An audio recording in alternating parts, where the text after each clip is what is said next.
ভাই, তুই সাজুগুজু করে কই যাইতেছস? তোর মাথার মধ্যে যাই, এখন কি তোরে জবাব দেওয়া যাইতে হবো কই যাইতাছি?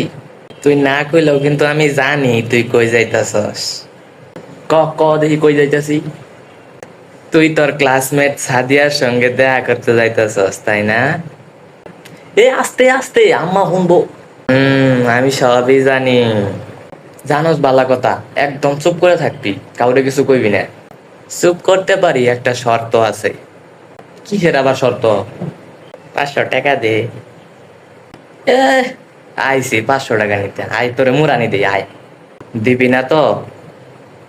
ও মা, এ আমার ডাকিস না ডাকিস না, এ দিতাছি খারা। এই লো 500 টাকা। আহ যা, এখন যেখানে মন চাই যা, যার সাথে মন চাই যা। শালার, এটা আমার বোন নাকি শত্রু?